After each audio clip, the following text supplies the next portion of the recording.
today I'm very honored and humbled to say that we are having a Native and Indigenous Writers Takeover here at Disney out in Burbank.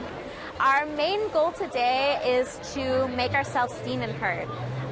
With the Writers Guild, we have, the strike going on, of course, but when it comes to Native and Indigenous writers in general, people have yet to truly grasp and understand our specific role in storytelling and how crucial it is that we are the ones that are telling our own stories.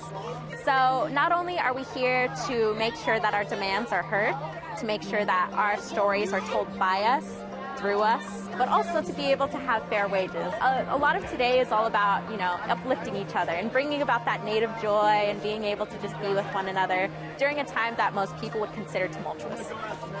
The turnout is really amazing, and it's not just Native people, it's allies and people who support the culture. My name is Sierra Teller Ornalis. I'm a member of the Navajo Nation. I am Edgewater, born for the Mexican people.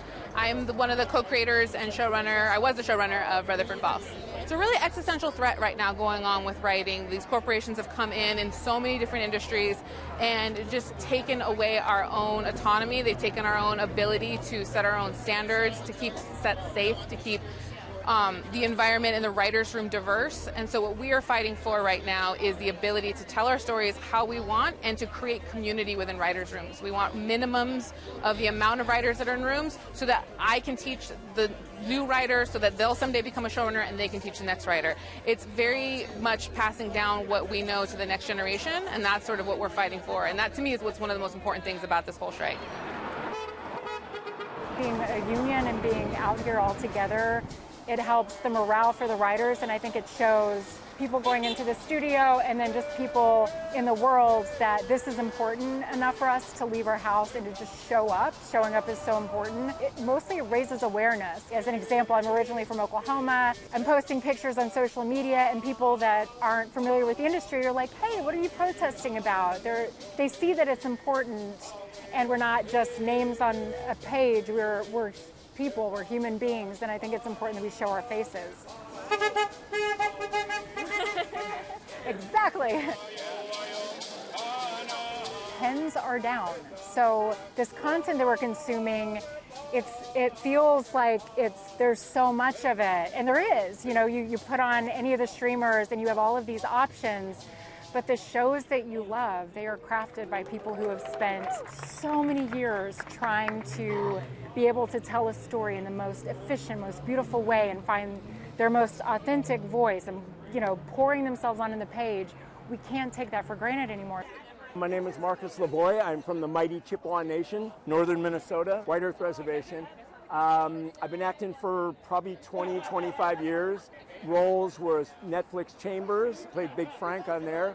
For Life, I played an inmate on there called Nathan Goodleaf. It was an honor to be able to play Native American roles in the industry today, to bring honor to our people. Without the writers, as actors, we wouldn't be able to bring anything to life, and it would, take away our creativity. I've worked with some amazing, talented writers, and it's just an honor to be a part of this. I want to come out and just show my support.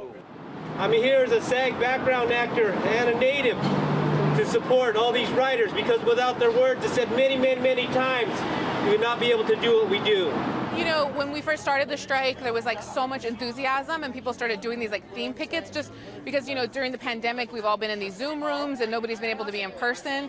And we really got so much out of the solidarity of marching and picketing together that people started being like, oh, are you a fan of this?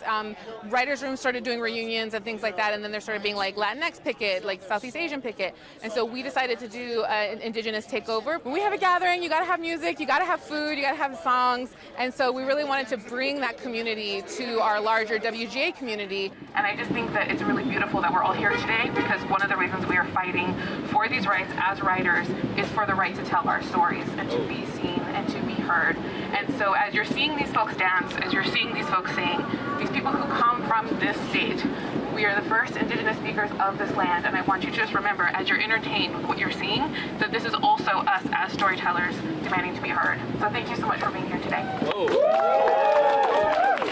If you you look at things like AI, if you look at things like the algorithm, that are things that can change Indigenous people and our imagery, and we don't have control over that. And so what I'm always out here for is Indigenous people telling our own stories, no stories about us without us. And we have really made huge strides in the last 5 years, and we don't want to go backwards, and that's part of why we're out here.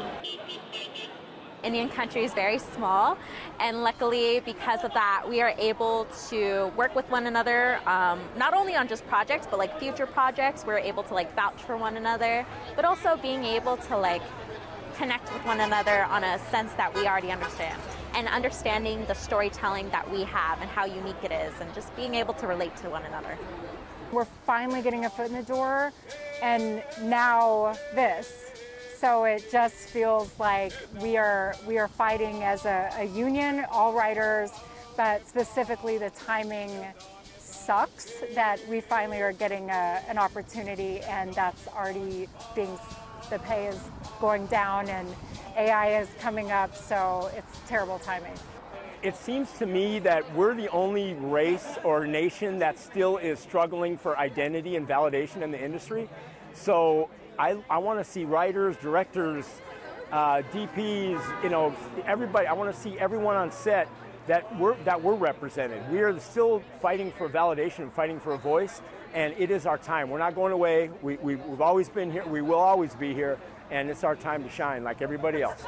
We can't be replaced by technology and AI. We have very specific backgrounds and stories, and this is us demonstrating that with our Native culture. I would just say, for anyone out there that's dealing with the strike, just to hold on, and we're here, we're making ourselves seen and heard, and we are a community that's very resilient, so we are not giving up anytime soon.